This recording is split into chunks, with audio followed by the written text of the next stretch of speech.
If you could have one more conversation with someone you've lost, would you take it?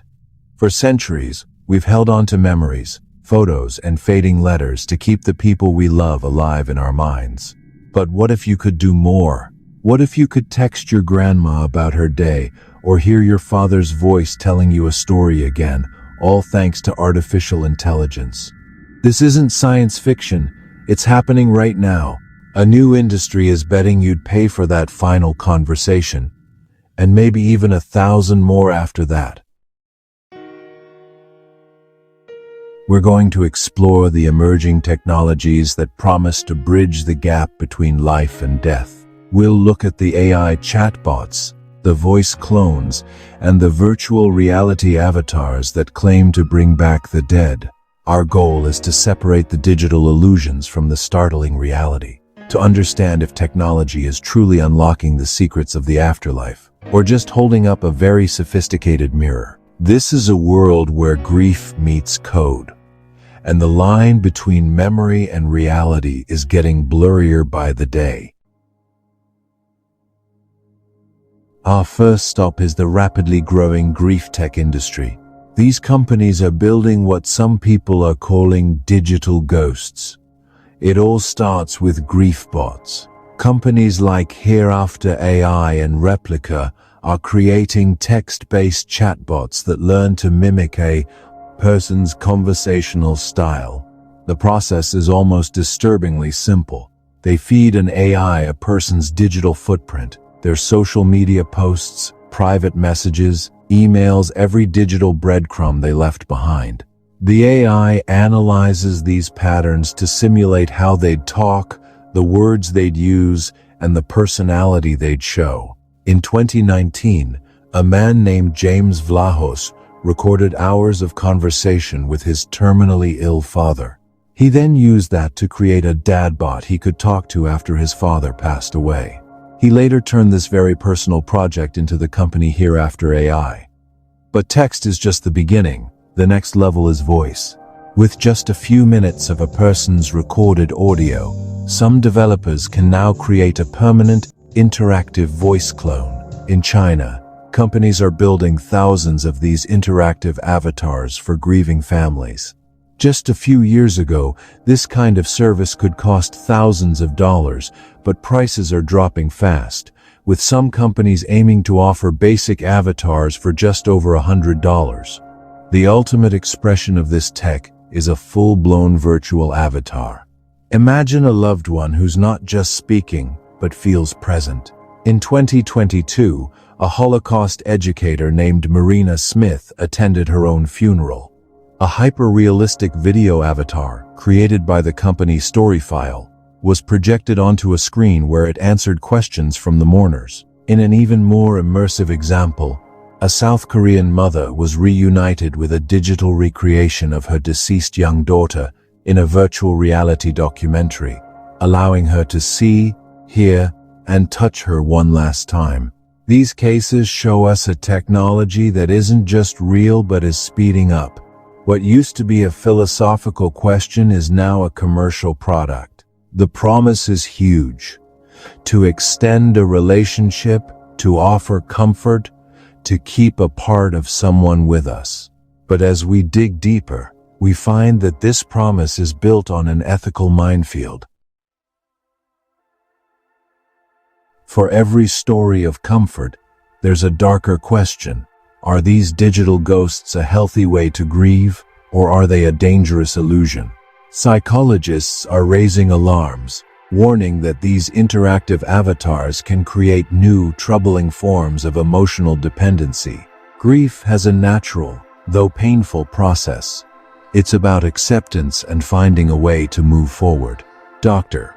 Jessica Heeson, a lead ethicist at the University of Tübingen, warns that constant interaction with a digital copy of the dead could act like a painkiller, preventing people from ever truly accepting their loss. Instead of healing, you stay tethered to an echo. This potential for psychological harm is a serious concern.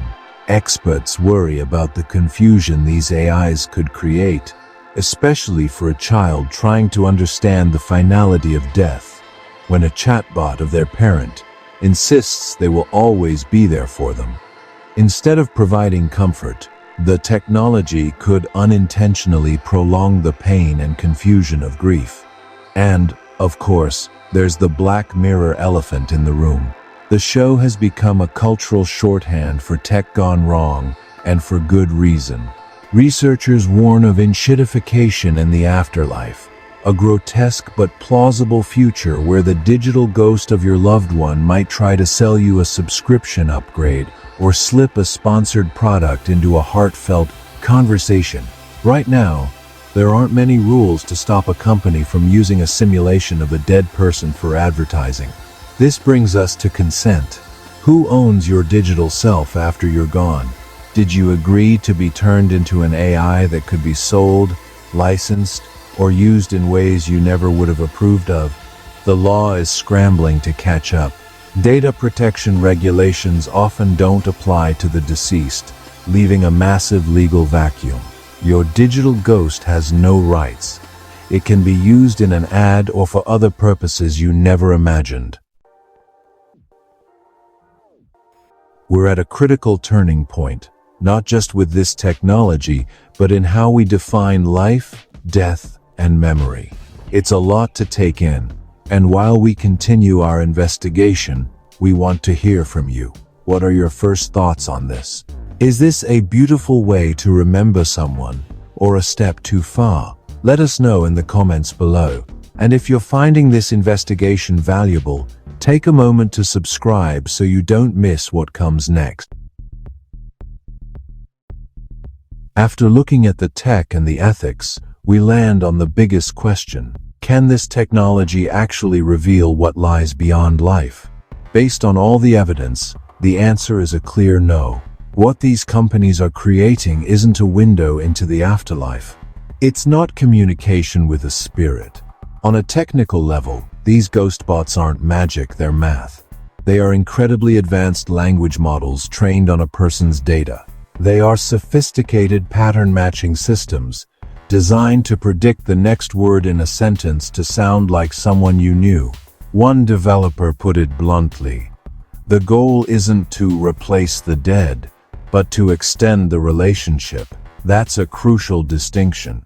What is being extended is not a life, but a memory. Researchers describe it as a form of digital theater, where a chatbot performs the role of the deceased, giving a sense of their personality, but it is just that, a performance. On top of that, a stark divide is forming in who gets to be immortal. While platforms like Facebook offer simple memorial pages for free, a high-quality, interactive avatar with voice cloning remains a luxury good. This could create a future where digital immortality is only for the wealthy, deepening social divides even after death. In response to the growing ethical chaos, serious conversations are starting around the need for digital afterlife laws to tackle consent and data use. Recommendations are being made for things like expiration dates on grief tech, treating it as a temporary bridge to closure rather than a permanent companion. The fact that we're already discussing digital wills for AI avatars shows just how far and how fast this has all come.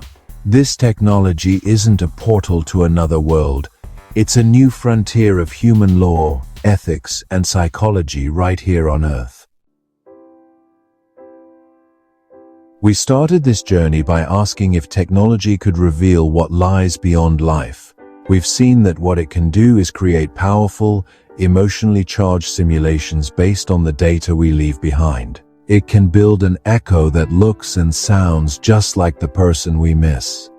For some, this echo may bring comfort, a chance to say an unsaid goodbye, or a way to share stories with future generations. For others, it's the commercialization of grief, a psychological trap that stops healing and opens the door to new kinds of exploitation. The technology isn't contacting the dead, it's reanimating data. It's holding up a mirror to a life that was lived.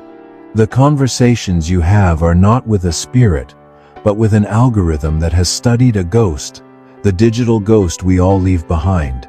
So, is technology unlocking the secrets of the afterlife, or is it just creating more sophisticated ways for us to talk to ourselves?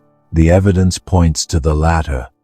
But as these digital ghosts become more and more convincing, the answer to that question may feel different for each of us. The final verdict, in the end, is yours to decide.